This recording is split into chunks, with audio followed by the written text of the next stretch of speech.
When it comes to this weekend's time change, there are differences in opinion when it comes to the trade-off of having less sunlight at the end of the day versus the extra hour of sleep that most of us will enjoy when the clocks fall back. I gain an extra hour of sleep. Who doesn't want that? We get used to it, and then we have to change. If it would stay the same way, it would be beautiful. I am very much looking forward to the extra hour Sunday morning. Oh, sure. An extra hour of sleep is great. Dr. Denis Fortier is the Vice President of Medical Services with Southern Health Santé Sud. Even in spite of the fact that we gain an extra hour of sleep every fall, seasonal time changes for some can wreak havoc with their biological clocks. In general, our body has a circadian rhythm, so it's a 24-hour clock that our body runs on, and it really has its cues in light. So once we start playing around with time changes, we're actually changing the light that we're used to, and so it kind of messes up our circadian rhythm, and that has implications with people with health problems, people on medications, those kinds of things. Most healthy people usually won't feel much in the way of adverse effects from the seasonal clock change.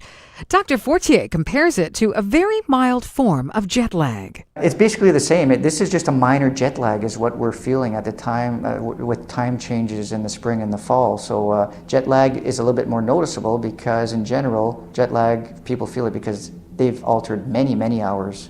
You know, you're going across Atlantic 7 hours, 8 hours.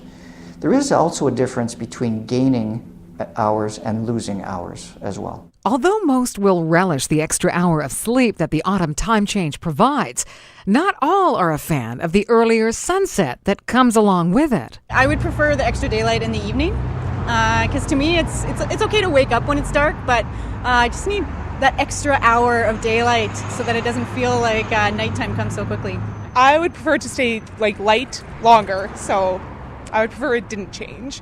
As far as the autumn time change, there is a trade-off when it comes to getting that extra hour of sleep. The effect of having gained that hour of sleep is we actually lose an hour of sunlight in the day. We gain it in the morning, but we lose it at night. Overall, I would say wintertime, we're losing sun.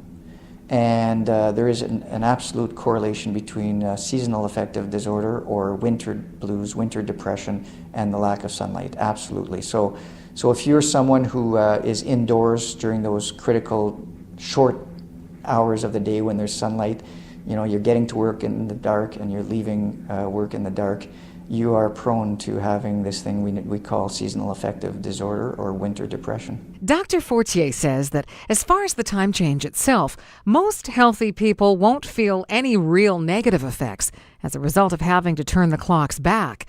The only real danger is for those who forget to reset their clocks. There was one day where I totally forgot about it and didn't have anything that day, and so I didn't realize until the next day that the clock had actually changed.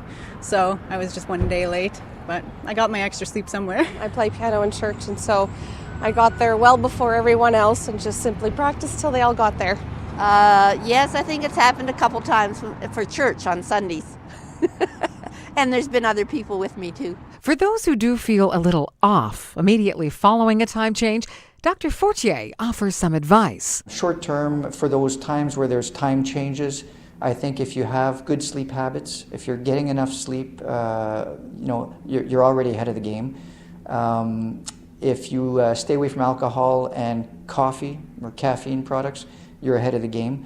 But exercise is also a key part of this. And the reason I'm mentioning exercise is because exercise is also a very key ingredient for the treatment of seasonal affective disorder and winter blues.